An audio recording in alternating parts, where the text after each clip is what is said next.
உன்னுடைய பாவங்களும் அக்கிரமங்களும் என்னுடைய ஷர்ட்டை விட சிவேர் என்று இருந்தாலும் அதை வெண்மையான பஞ்சை போல மாற்றுகிறது எது?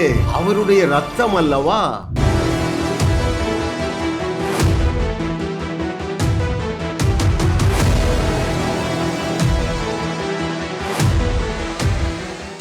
நூற்றி 27வது அவருடைய ஞானத்தின் ஆழங்கள் சிலுவை சிந்தனை 7/10. அருமையானவர்களே, இயேசு கிறிஸ்துடைய ரத்தத்தில் இருக்கிற சூப்பர் நேச்சுரல் பவரை குறித்து ஆவியானவர் நமக்கு கற்றுத்தரப்போகிறார். ஒரு 12 நிமிடங்கள் கவனியுங்கள். உங்கள் குற்ற உணர்விலிருந்து வெளியே வருவீர்கள், உங்கள் பாவத்திலிருந்து வெளியே வருவீர்கள். இயேசு கிறிஸ்துடைய ரத்தம் நம்முடைய பாவத்தை போக்குறது மாத்திரமல்ல, அதில் உள்ள சூப்பர் நேச்சுரல் பவர் என்ன செய்தது தெரியுமா? நம்மையும் நம்முடைய தகப்பனாகிய தேவனையும் ஒன்றாக்கி விட்டது. அல்லேலூயா, அல்லேலூயா, அல்லேலூயா, ஆமென். அதை குறித்து பவுலுக்கு வந்த வெளிப்பாடை The book of Ephesians 2:13 I shall read. எபேசியர் 2வது அதிகாரம் 13வது வசனத்திலே பவுல் சொல்லுகிறார் பாருங்கள். முன்னே தூரமாயிருந்த நீங்கள் இப்பொழுது கிறிஸ்து இயேசுவுக்குள் கிறிஸ்துவின் இரத்தத்தினாலே சமீபமானீர்கள். ஹல்லேலூயா, ஆமென். நம்மையும் தேவனையும் ஒன்றாக்க நமக்கு என்ன தேவை? குவாலிஃபிகேஷன் தேவை, ரைட்? ஆனால் நம்முடைய பாவங்களும் அக்கிரமங்களும் எப்படி இருக்கிறது? இரத்தத்தை போல சிவரென்று இருக்கிறது, ஆமென். ஆனால் இயேசு கிறிஸ்துடைய இரத்தத்தினுடைய வல்லமை இன்றைக்கு அநேக நல்ல கிறிஸ்தவர்களும் இயேசு கிறிஸ்துவுடைய இரத்தத்தில் உள்ள அந்த இயற்கைக்கு அப்பாற்பட்ட வல்லமையை குறித்த நாலேஜ் இல்லாம, சத்தியத்தை சரியாக அறியாததுனாலே சஞ்சலத்தோடு தவிப்போடு வாழ்ந்து கொண்டு இருக்கிறீர்கள். காரணம், நீங்க குற்ற உணர்வுல இருக்கிறீங்க. அருமையானவர்களே, கர்த்தரை தெய்வமாக கொண்ட நாம் பாக்கியவான்கள். ஏனென்றால் அவருடைய இரத்தம் 2000 ஆண்டுகளுக்கு முன்பதாக சிலுவையில் சிந்தப்பட்ட அவருடைய இரத்தத்தினாலே நீங்கள் முற்றிலுமாக தகுதியாக்கப்பட்டு இருக்கிறீர்கள். உங்களையும் உங்களுடைய தகப்பனாகிய தேவனையும் அந்த இரத்தத்தின் வல்லமை ஒன்றாக்கிற்று. இது கர்த்தரால ஆயிற்று. நம்முடைய கண்களுக்கு ஆச்சரியமா இருக்குது பாருங்களேன். ஹல்லேலூயா, ஆமென். அந்த ரத்தம் என்ன செய்தது என்று சொல்லி எபேசியர் 2வது அதிகாரம் 14, 15, 16 சிலுவையிலே நடந்தது என்ன? மோசே கொண்டு வைத்த அந்த நியாயப்பிரமாண கட்டளைகள் நமக்கும் தேவனுக்கு இடையிலே ஒரு பகையை உண்டாக்கிற்று. ஒரு பெரிய நடுச்சுவராக இருந்தது. அவருடைய அன்பு என்ன செய்தது? அவருடைய குமாரனுடைய இரத்தத்தையே சிந்த வைத்தது. அது என்ன செய்தது? அந்த நமக்கும் தேவனுக்கும் பகையை உண்டாக்கி கொண்டிருந்த அந்த நடுச்சுவராகிய நியாயப்பிரமாண கட்டளைகளை தகர்த்து கொண்டு ஒழிச்சிட்டுப்பா. இப்பொழுது நீ கீழ்ப்படுகிறதுக்கு ஒன்றுமே கிடையாது. ஒன்றே ஒன்று தான், விசுவாசிக்க வேண்டும். எதை விசுவாசிக்க வேண்டும்? இயேசு கிறிஸ்துவுடைய இரத்தம் என்னை தகுதிப்படுத்தி விட்டது என்பதை நீ அறிந்து கொள்ளுவாய் என்றால் அநேக பாவத்திலிருந்து வெளியே வருவாய். ஹல்லேலூயா, பாவ எண்ணத்திலிருந்து வெளியே வருவாய். ஏன்? அவருடைய அன்பை ருசி பார்ப்பாய். என்னையா தேடினீர்? என்னை விட நல்லவர்கள் எவ்வளவு பேர் இருக்காங்க. என்ன தேடி வந்த அந்த தேவனுடைய அன்பை நீங்கள் ருசி பார்க்க you shawl inherit super natural energy. இயற்கைக்கு அப்பாற்பட்ட ஒரு வல்லமையை நீங்கள் பெற்றுக்கொள்ளுவீர்கள். அது என்ன செய்யும் தெரியுமா? பாவ எண்ணத்திலிருந்து உன்னை விடுதலையாக்கும். ஆனாலும் விழுந்து போன இந்த உலகத்தில் பாவ எண்ணம் உனக்கு உடையவனாக நீ வாழ்ந்தாலும் அருமையானவர்களே, நீங்கள் அப்பழுக்கற்றவர்கள். ஹல்லேலூயா, thank you Lord for your goodness. அந்த இயற்கைக்கு அப்பாற்பட்ட தகுதியை நமக்கு கொண்டு வந்தது கிறிஸ்துவின் ரத்தம். அது என்ன செய்து தெரியுமா? நமக்கும் தேவனுக்கு இடையில நல்ல ஒரு க்ளோஸ் இன்டிமசியை கொடுத்துச்சு. ஹல்லேலூயா, ஓ thank you Lord for your goodness. அந்த ரத்தம் என்ன செய்தது என்று எபிரேய நிருப ஆக்கியோன்ட்ட கேட்போமா? The book of Hebrew chapter 10 verse 10 very very important. அந்த ஒப்பற்ற ஒரே பலியை செலுத்துகிற பொழுது அந்த பலியினால் வெளிப்பட்ட அந்த இயேசு கிறிஸ்துடைய ரத்தம் எந்த அளவுக்கு நம்மை தகுதிப்படுத்திற்று? எபிரேயர் 10:10 இயேசு கிறிஸ்துவுடைய சரீரம் ஒரே தரம் பலியிடப்பட்டதினாலே அந்த சித்தத்தின்படி நாம் பரிசுத்தமாக்கப்பட்டு இருக்கிறோம். You are not going to be sanctified. You are already sanctified on the day of your salvation. ஐயா, 2000 ஆண்டுகளுக்கு முன்பதாக சிந்தப்பட்ட அந்த ஒப்பற்ற ஒரே இரத்தம் உன்னை முற்றிலுமாக தகுதிப்படுத்தி விட்டது. அந்த பரிசுத்தத்தை நீங்கள் ஏற்கனவே பெற்றுக்கொண்டு இருக்கிறீர்கள். அதை பெற்றுக்கொண்டு இருக்கிறீர்கள். You have already got it. What do you have already? On the day of your salvation, அருமையானவர்களே, உங்களுடைய ஆவி மனுஷன் முற்றிலுமாக பரிசுத்தவான் ஆக்கப்பட்டு இருக்கிறார். அதே அதிகாரம் 14வது வசனம் வாசிக்கிறேன். அந்த ஒப்பற்ற ஒரே பலியினாலே சிந்தப்பட்ட இரத்தத்தின் வல்லமையை, மகிமையை நான் வாசிக்கிறேன். 10:14 of the book of Hebrew.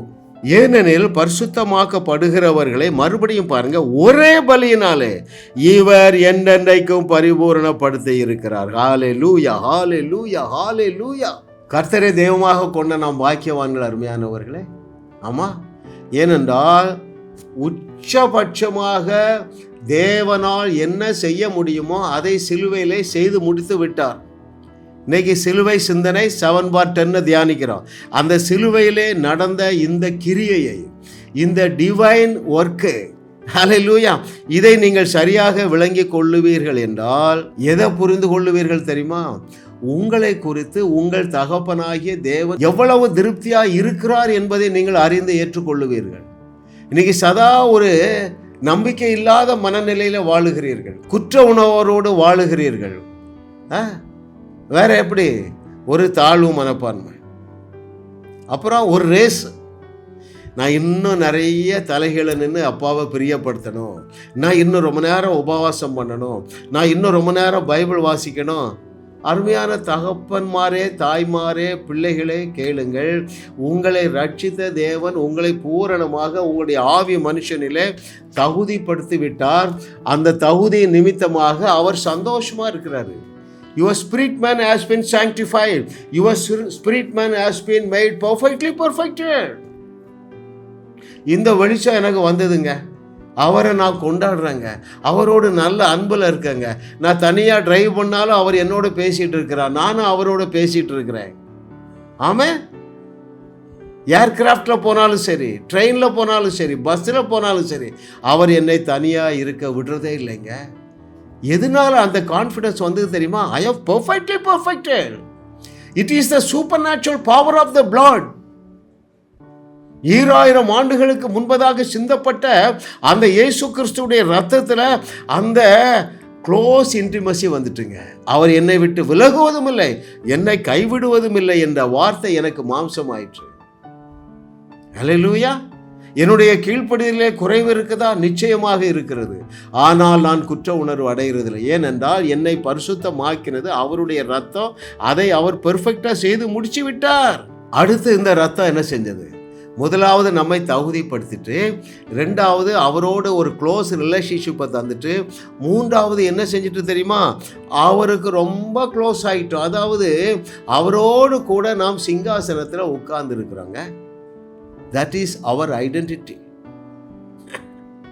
எந்த அளவுக்கு அருமையானவர்களே அந்த ரத்தம் நம்மை தகுதியாக்கி அவரோடு கூட உட்கார வைத்து இருக்கிறது என்று சொல்லி இயேசு கிறிஸ்துடைய வார்த்தையிலிருந்து உங்களுக்கு வாசிக்கட்டுமா? அங்கே யோவான் எழுதுகிற சுவிசேஷம் 10வது அதிகாரம் 34 மற்றும் 35வது வசனங்கள். இயேசு சொல்றாருங்க, அலட்சியப்படுத்தக்கூடாதுல்ல. என்னுடைய நாலேஜ் படி நான் ஒரு 50 வருஷம் கவனிக்கிறேன். இயேசு கிறிஸ்து தன்னுடைய பிள்ளைகளுக்கு என்ன ஸ்டேட்டஸை கொடுத்திருக்கிறார் என்று இயேசு கிறிஸ்து தன்னுடைய வாயாலே திருவாய் மலர்ந்தாரோ அத்தானே வார்த்தையும் தூக்கி ஓரமா வச்சிட்டோம். அவர் என்ன சொன்னார்? நான் உங்களை எந்த அளவு தகுதிப்படுத்தி இருக்கிறேன், நீங்கள் தேவர்களாக இருக்கிறீர்கள். யோவான் 10:34-35. அப்புறம் சொல்றாரு, எப்ப அந்த வார்த்தை மிஸ் ஆகாதுங்கிறாருங்க. அப்ப நான் அந்த வார்த்தையை உங்களுக்கு எடுத்து சொல்ல வேண்டாமா? அந்த வார்த்தையை நான் எடுத்து சொல்ல வேண்டுமா இல்லையாங்க? Hallelujah. Oh thank you Lord for your goodness. அருமையானவர்களே, முகமாய் அவரோடு பேச நமக்கு தகுதியும் நமக்கு உரிமையும் வந்துட்டு. அல்லேலூயா. நாம் இப்பொழுது பரதேசிகள் அல்ல, பரம தகப்பனுடைய குடும்ப அங்கத்தினராக இருக்கிறோங்க. அவரோடு கூட உடன் சுதந்திரவாளியானோம். அப்படி என்றால் என்ன பொருள்? பிதாவாகிய தேவனுக்கு என்னெல்லாம் சுதந்திரம் இருக்கிறதோ, என்னெல்லாம் ஆசீர்வாதம் இருக்கிறதோ, அத்தனையும் அவருடைய குமாரனாகிய இயேசு கிறிஸ்துவுக்கு உண்டு. அத்தனையும் அவருடைய குமாரனாகிய எனக்கு உண்டு. அத்தனையும் அவருடைய குமாரத்தியாகிய உனக்கு உண்டு மகளே. அத்தனையும் உண்டு. ஹல்லேலூயா. ஐயா, அதனால தான் அந்த ரத்தத்துக்கு பேரு ஒப்பற்ற ரத்தம். ஹல்லேலூயா. Oh thank you master. இது ஆட்டிடைன்னு அருந்திருந்தாங்க. ஈசோப்பினால் என்னை கழுவும். என்ன ஈசோப்பு? மிருகத்தினுடைய பலியினுடைய ரத்தத்தினால என்ன கழுவுறதோ அவனுக்கு தெரியுங்க. அதுக்கு மேலே அவனுக்கு வெளிப்பாடு கிடையாதுங்க. ஏனென்றால் சிலுவைக்கு முன்பதாக வாழுகிறான். சிலுவைக்கு பின்பதாக வாழுகிற கிறிஸ்தவ சமுதாயமே, இன்றைக்கு மனம் திரும்பு. அந்த இயேசு கிறிஸ்துவுடைய ரத்தத்திற்கு என்ன மதிப்பு கொடுக்க வேண்டுமோ அதை கொடு. அப்படி என்றால் என்ன பொருள்? இயேசு கிறிஸ்துவுடைய அந்த ஒப்பற்ற பலி செலுத்தப்பட்ட பொழுது என்னை எந்த அளவு தகுதிப்படுத்தி இருக்கிறார் என்று எழுதப்பட்டிருக்கிற எல்லாவற்றையும் நீ பெற்றுக்கொள்ளத்தக்கதாக அந்த ஆட்டுக்குட்டியானவருடைய ரத்தம் உன்னை தகுதியாக்கி விட்டது என்கிற ரகசியத்தை, நிஜத்தை, சத்தியத்தை நீ அறிந்து கொள். அருமையான தேவர்களே, இல்லை என்றால் வசனம் சொல்லுது பாருங்க, அவருடைய சிலுவையை காலின் கீழ் போட்டு மிதிக்கிற நபர்களாக இருப்போம். அந்த சிலுவையிலே சிந்தப்பட்ட, அந்த சிலுவையிலே பலியாக்கப்பட்ட இயேசு கிறிஸ்துவுடைய இரத்தத்தினாலே நீங்கள் எந்த ஸ்டேட்டஸில் இருக்கிறீர்கள் என்று எழுதி இருக்கிறதோ அதை ஏற்றுக்கொள்ள கஷ்டப்படாதீங்க. என்னை பற்றி தான் சொல்லி இருக்குது என்று எடுத்துக்கொள்ளுங்கள். அந்த ஆட்டுக்குட்டியானவர் என்ன சொன்னாருங்க? உன்னுடைய பாவத்தை மாத்திரமல்ல, மற்றவர்களுடைய பாவத்தையும் மன்னிக்கத்தக்க அளவுக்கு என்னுடைய இரத்தத்தினாலே உன்னை பரிசுத்தப்படுத்தி, உன்னை பரிபூரணப்படுத்தி, உன்னை தகுதியாக்கி விட்டேன் என்று சொன்னால் சரிசாமி என்று ஏற்றுக்கொள்ளுங்கள். அருமையானவர்களே, ஏற்றமிகு வாழ்க்கை வாழ வேண்டும். ஏன்? 21வது நூற்றாண்டிலே இயேசு கிறிஸ்து இருந்தால் என்னென்னலாம் செய்து ஜனங்களை வாழ வைப்பாரோ அதை போல நீங்களும் இயற்கைக்கு அப்பாற்பட்ட விதத்தில் கிரியை செய்து ஜனங்களை விடுவித்து, நாம் ஆராதிக்கிற தேவனே ஒரே தேவன் என்று இந்த வையகத்திற்கு வழிகாட்டும்படியாக உன்னை முற்றிலுமாக தகுதியாக்கினது அவருடைய ரத்தம். Amen. Hallelujah. Oh thank you Lord for your goodness. எனவே அவருடைய ரத்தத்தை நீங்கள் சீரியஸாக எடுங்க. நீங்கள் இப்பொழுது வாழுகிறதை போல ஒரு சாதாரண வாழ்க்கை வாழும்படியாக உங்களை ஒப்பு கொடுக்க மாட்டீர்கள். ஜாஸ் மினிஸ்ட்ரி செய்திகள் மூலமாக நீங்கள் ஆசீர்வதிக்கப்பட்டிருக்கிறீர்கள். நீங்கள் இந்த ஊழியத்தோடு கைகோர்க்கும்படியாக உங்களை அழைக்கிறோம். நீங்கள் காணிக்கை விதைக்கக்கூடிய நல்ல நிலமாக ஜாஸ் மினிஸ்ட்ரிஸ் இருக்கிறது. விசுவாசத்தோடு உற்சாகமாக பெருக விதையுங்கள். தேவன் உங்களை 1000 மடங்கு பெருக செய்வார்.